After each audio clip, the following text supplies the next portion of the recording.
আসসালামু আলাইকুম। সংবাদে আপনাদের সবাইকে স্বাগত জানাচ্ছি। আমি ফিরোজ তোহা। শুরুতেই আরবে কেবলস সংবাদ শিরোনাম। বাংলাদেশের সর্বশেষ গুরুত্বপূর্ণ আপডেট সংবাদে আপনাকে স্বাগত। শুরুতেই সংবাদ শিরোনাম, পরে বিস্তারিত। প্রথমেই জানাবো, মোমবাতি জ্বালিয়ে রাজধানীতে জামাতের মিছিল, গ্যাস ও বিদ্যুতে তীব্র সংকটের প্রতিবাদ। দেশজুড়ে গ্যাস ও বিদ্যুতে তীব্র সংকটের প্রতিবাদে রাজধানীতে মোমবাতি মিছিল ও সমাবেশ করেছে বাংলাদেশ জামাত ইসলাম। আজ সন্ধ্যায় উত্তর বাড্ডা কামিল মাদ্রাসার সামনে থেকে ঢাকা মহানগর উত্তরের বাড্ডা অঞ্চল জামাত আয়োজিত মিছিলটি শুরু হয়। তারা সেখানে মোমবাতি ও হারিকেন নিয়ে বিক্ষোভ মিছিল করেছে এবং বর্তমান সরকারকে বলেছে, এই সরকারের আমলে যেভাবে বিদ্যুতের সংকট, সেটা থেকে তারেক রহমানকে পদত্যাগ ছাড়া আর কোনো উপায় নেই।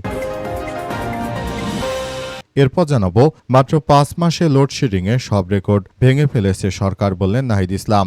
একটা ব্যর্থ সরকার এসেছে বাংলাদেশে, আর সেটি হচ্ছে তারেক জিয়া। এই তারেক জিয়া ক্ষমতা আসার পরই দেশজুড়ে এই ধরনের ভয়াবহ বিপর্যয় চলছে অবস্থায় তারেক রহমান যেটা শুরু করেছে, সেখান থেকে আমাদেরকে বেরিয়ে আসতে হবে।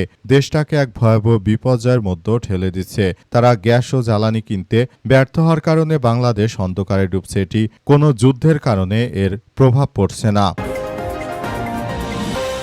এদিকে বাংলাদেশে আর ফ্যাসিবাদের জায়গা হবে না, বললেন শামুবায়েদ। পররাষ্ট্র প্রতিমন্ত্রী শামুবায়েদ ইসলাম জানিয়েছেন যে, আমরা অনেক আন্দোলনের পরে 18 বছর পর গণতন্ত্র পেয়েছি। এই গণতন্ত্রের ধারাবাহিকতাকে অব্যাহত রাখতে হবে। বাংলাদেশের মাটিতে আর কোনো স্বৈরাচারের ঠাঁই হবে না।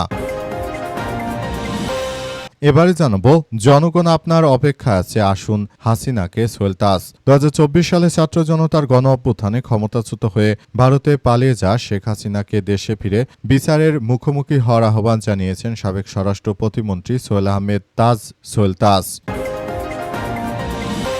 এবং সর্বশেষ জানাবো, সামিট এলএনজি টার্মিনাল থেকে গ্যাস সরবরাহ শুরু। সামিটের এলএনজি টার্মিনাল থেকে এলএনজি সরবরাহ শুরু হয়েছে। সন্ধ্যা 6টা 10 প্রায় 110 মিলিয়ন ঘনফুট গ্যাস সরবরাহ শুরু করে টার্মিনালটি। শুক্রবার সন্ধ্যায় সামিট এক সংবাদ বিজ্ঞপ্তিতে জানিয়েছে, ধীরে ধীরে সরবরাহ বাড়িয়ে 15 আগস্ট রাত 2টার দিকে প্রায় পূর্ণ সক্ষমতায় 550 মিলিয়ন ঘনফুট গ্যাস সরবরাহ পৌঁছানোর আশা করা হচ্ছে।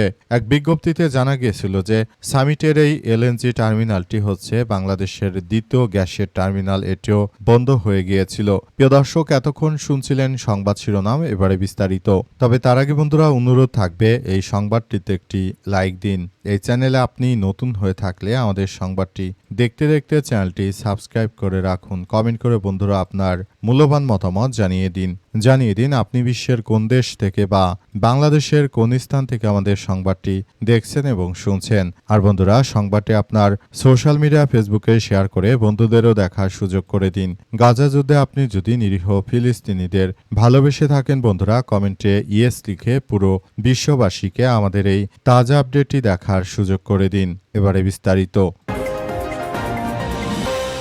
গ্যাস বিদ্যুতের তীব্র সংকটের প্রতিবাদ, রাজধানীতে মোমবাতি জ্বালিয়ে জামাতের বিক্ষোভ মিছিল। দেশজুড়ে গ্যাস ও বিদ্যুতে তীব্র সংকটের প্রতিবাদে রাজধানীতে মোমবাতি মিছিল ও সমাবেশ করেছে জামাত ইসলাম। আজ সন্ধ্যায় উত্তর বাড্ডা কামিল মাদ্রাসার সামনে থেকে ঢাকা মহানগর উত্তরের বাড্ডা অঞ্চল জামাতের আয়োজিত মিছিলটি শুরু হয়ে বিভিন্ন সড়ক প্রদক্ষিণ করে মধ্য বাড্ডা গিয়ে সমাবেশের মাধ্যমে শেষ হয়েছে।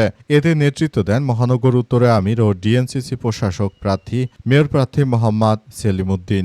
মিছিল পূর্ব সমাবেশে সেলিমউদ্দিন বলেছেন, গ্যাস বিদ্যুৎ সংকট কোনো যুদ্ধের কারণে নয়, বরং সরকারের অব্যবস্থাপনার কারণে সৃষ্টি হয়েছে বলে অভিযোগ করেছে বাংলাদেশ জামাত ইসলামের কেন্দ্রীয় নির্বাহী পরিষদ সদস্য। তিনি জানিয়েছেন যে, তারেক রহমান তিনি দেশে আসার পরই তিনি দেশটাকে ধ্বংস করার ষড়যন্ত্রে মেতে উঠেছে। সরকার আসলে গ্যাস ও বিদ্যুৎ সংকটে কোনো কার্যকর ভূমিকা পালন করতে পারেনি। এতদিন ধরে বাংলাদেশে কোনো সমস্যা নেই, তারা আসামাত্র যে সমস্যা শুরু হয়েছে সেটা এই তারেক রহমানই তিনি তৈরি করেছেন। তিনি এখান থেকে কোনোভাবে দায় এড়িয়ে যেতে পারবেন না বলে জানান সেলিমউদ্দিন আরও জানিয়েছেন যে, দেশটাকে একটি মগের মূল্যকে আসলে ফেলে রেখেছে বর্তমান সরকার। আমরা এটাকে আসলে কোনোভাবেই গ্রহণযোগ্য বলে মনে করি না। তিনি আরও জানান, দেশটাকে এক ভয়াবহ বিপর্যয়কর পরিস্থিতির মধ্যে ঠেলে দিচ্ছে বর্তমান সরকার। এখান থেকে আমাদেরকে বেরিয়ে আসতে হবে, তাছাড়া আর বিকল্প কিছু নেই। বর্তমান সরকার যদি না পারে দায়িত্ব ছেড়ে বলে দিতে হবে সোজা কথা,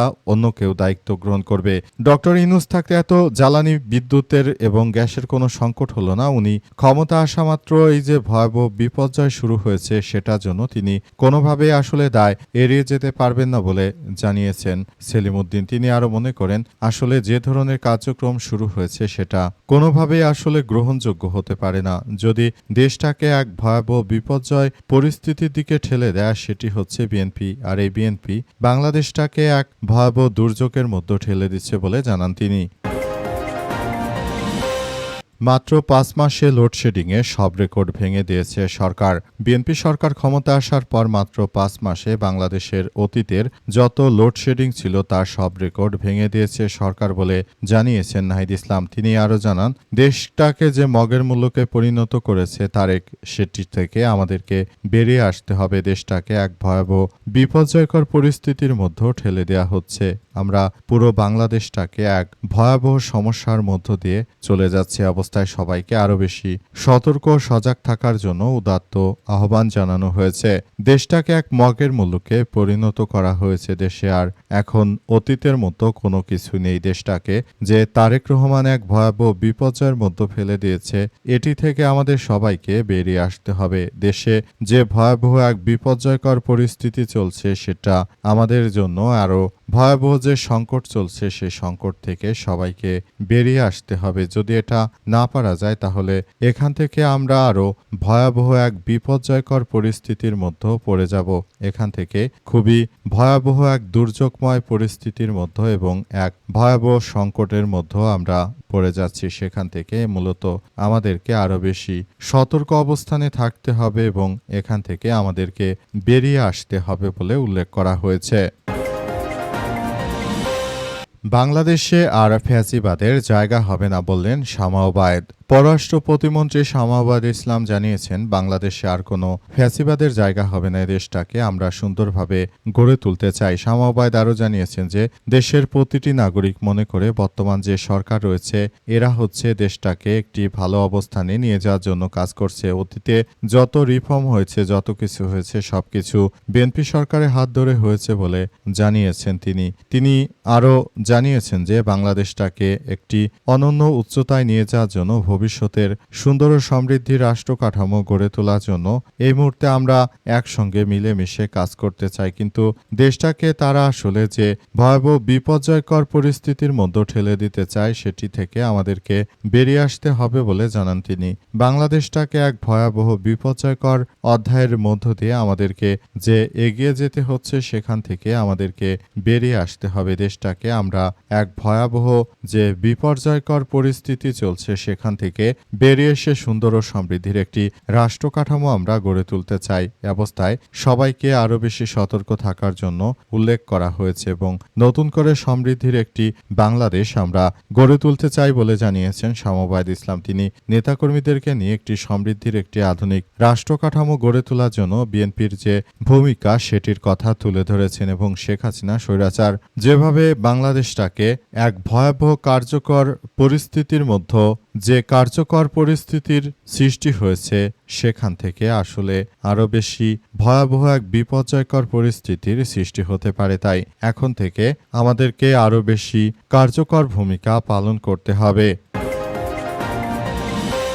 হাসিনাকে ভারত থেকে দেশে ফিরে এসে বিচারের মুখোমুখি হওয়ার আহ্বান জানিয়েছেন সোহেল তাজ। সোহেল তাজ জানিয়েছেন যে শেখ হাসিনা ২০২৪ সালে যে বাংলাদেশ ছেড়ে পালিয়ে ভারতে গিয়েছে সেখান থেকে তিনি দেশের বুকে ফেরত আসুন এবং তিনি তার বিরুদ্ধে আনীত যে অভিযোগ রয়েছে সেগুলো ফেস করার জন্য উদাত্ত আহ্বান জানিয়েছেন সাবেক স্বরাষ্ট্র প্রতিমন্ত্রী সোহেল তাজ। তিনি আরও জানিয়েছেন যে শেখ হাসিনা বিদেশে বসে যেভাবে কার্যক্রম চালাচ্ছে সেটি আসলে গ্রহণযোগ্য নয়। যদি সাহস থাকে দেশে ফেরত এসে দেশের বিচার ফেস করুন। বিদেশে বসে বড় বড় কথা না বলে বিদেশে বসে বসে অনেক বড় কথা বলা যায়। বাস্তবতা অনেক কঠিন ব্যাপার বলে জানিয়েছেন সোহেল তাজ। তিনি শেখ হাসিনাকে বলেছেন, বর্তমানে তারা আসলে যে ধরনের কার্যক্রম শুরু করেছে সেটা গ্রহণযোগ্য হতে পারে না। যেভাবে বাংলাদেশটাকে একটি ধ্বংসস্তূপে হাসিনা ১৫ বছর ধরে একটি ধ্বংসযজ্ঞ চালিয়েছে, সেখান থেকে আমাদের বেরিয়ে আসতে হবে বলে মনে করেন তিনি। সোলতাজ আসলে বাংলাদেশটা